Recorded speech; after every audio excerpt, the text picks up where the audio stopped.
Welcome to the Narrowing Path, walking the spiritual walk. My name is Steve Van Eiderstein, and thank you for joining me again for the March 14th reading of James Allen's Daily Meditations. This will be fresh to you and fresh to me, meaning you'll get my genuine response, reaction, observations, and what I relate to about the reading. I'm looking forward to this.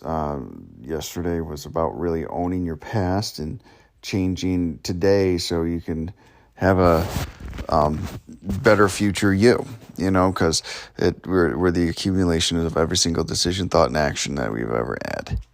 That is who we are today. So it's been a great month so far. I'm really just looking forward to seeing what the rest of this month brings us. So let's see what March 14th's got. So here we go, March 14th of James Allen's Daily Meditations. Heaven and hell are in this world. Nothing comes unbidden. Where the shadow is, there also is the substance. That which comes to the individual is the product of his own deeds. As cheerful industry leads to greater industry and increasing prosperity, and labor shirked or undertaken discontentedly leads to a lesser degree of labor and decreasing prosperity. So with all the varied conditions of life as we see them, they are the effects of deeds, destinies wrought by the thoughts and deeds of each particular individual.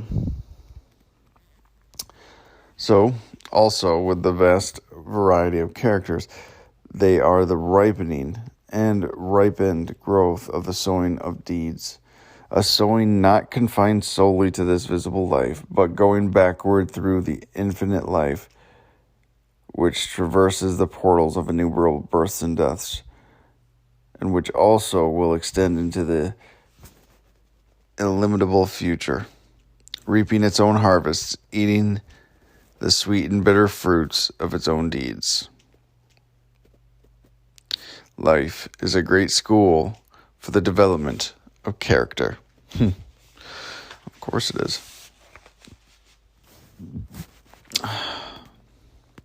Another one just about taking accountability for where you are in life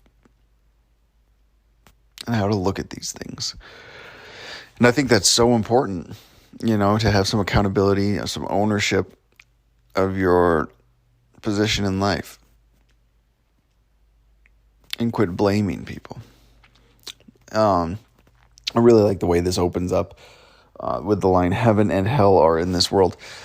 It took me a while to realize that when I was out there and I was using drugs and drinking and being extremely codependent and all these terrible other coping skills and things like that, I realized I was in hell.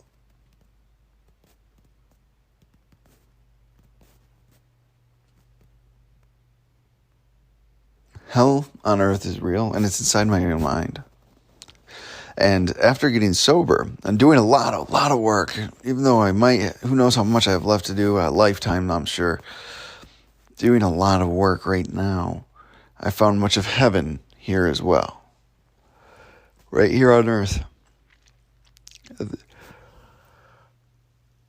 I think that's an amazing thing, that I can be right where I was, and my perspective can change that much. I could be sitting in the same seat one day and see hell and feel like hell, and then I can sit in the same seat the next day and see much of heaven and feel just so positive. It's a crazy, crazy roller coaster, especially in early sobriety, but it eventually levels out. He goes on to say, nothing comes unbidden. Where the shadow is, there also is the substance. That which comes to the individual is a product of his own deeds. Like, let's think about that. Let's really understand that. Like, every person you're in a situation with or at odds with, you brought them into your life, and you took actions that participated in it getting to where it is right now. I didn't like that when I first got here. I didn't like to have to take that accountability. I've said it before, though, there was freedom in taking the accountability of these things, but I didn't like it at all. I like to be able to blame and excuse and justify my behavior, but here it's saying we can't. Nothing comes unbidden. We bring all of this onto ourselves by who we surround ourselves with, the choices that we make, and things of that nature.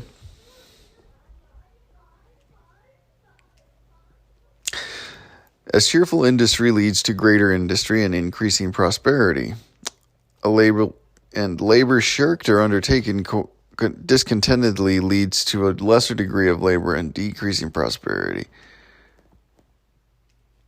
So with all the varied conditions of life as we thought them, they were the effects of deeds, destinies wrought by the thoughts and the deeds of each particular individual. As cheerful industry, greater industry, increasing prosperity. When you go and you do your job and you do it well, really well, cheerful leads to greater industry.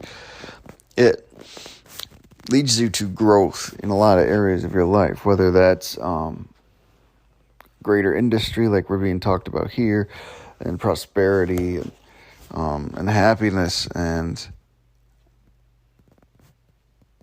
actually enjoyment and fulfillment in your job. That's what can happen. The promotions, the prosperity increases.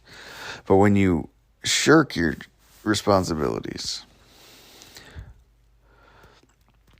or you complain and rebel against your responsibilities, that leads to only, what's he say here? Leads to a lesser degree of labor, like not as quality work, decreasing prosperity. You're going to lose money, or at least not make as much as you could be making. So with all varied conditions of life as we see them, the effects and they are the effects of deeds, right? So we bring these things upon ourselves, and when we're cheerful and positive and loving,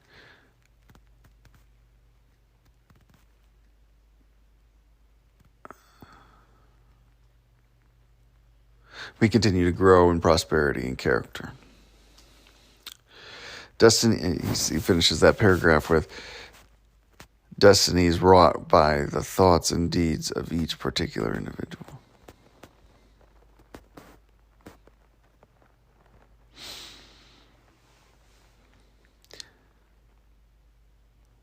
He goes on to say, so also with the vast variety of characters, they are the ripening and ripened growth of the sowing of seeds, a sowing not confined solely to the visible life. Here he goes again. He's telling us what is brought into our lives. This is the harvest we're reaping. These are the seeds we have sown out in the world. And though we may have sown them previously, these may have been this may have been a crop maturing from long ago. It is still ours to harvest. It is still ours to own.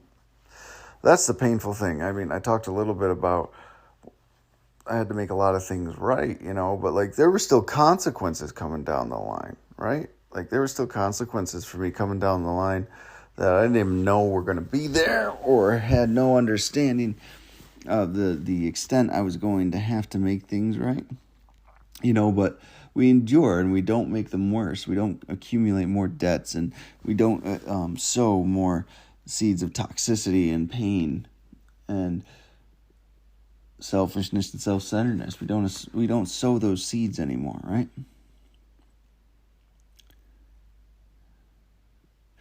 A sowing not confined solely to the visible life. Yeah, and this isn't just about the actions you actually took physically. This is about how you think and perceive things, and your the stubbornness we can have about it, and the willingness to just hear what's being said.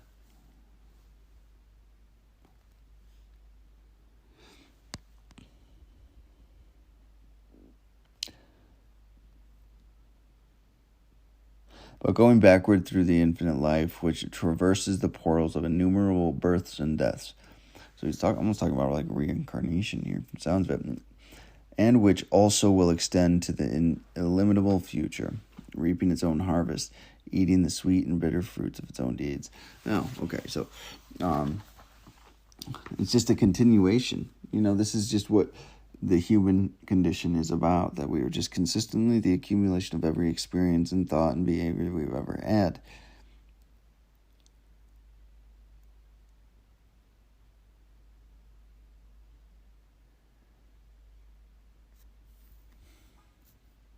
And those are the harvests we're reaping.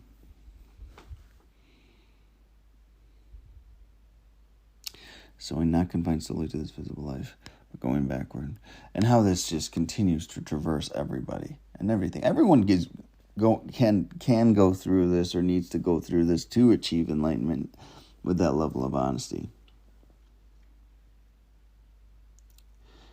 He finishes this paragraph with which also will extend into the illimitable future, reaping its own harvests. What seeds are you planting today? Eating the sweet and bitter fruits of its own deeds.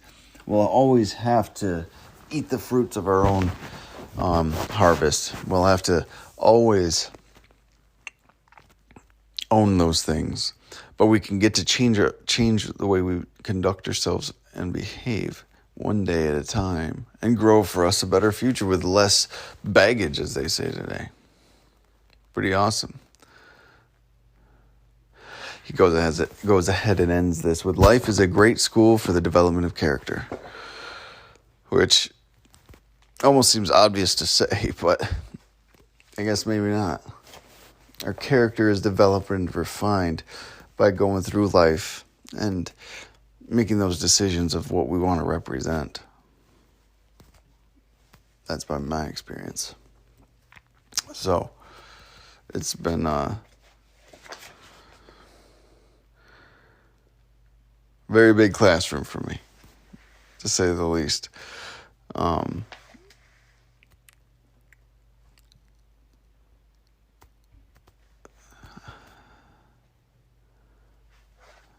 Just rereading that last one again. Life is great school for the development of character.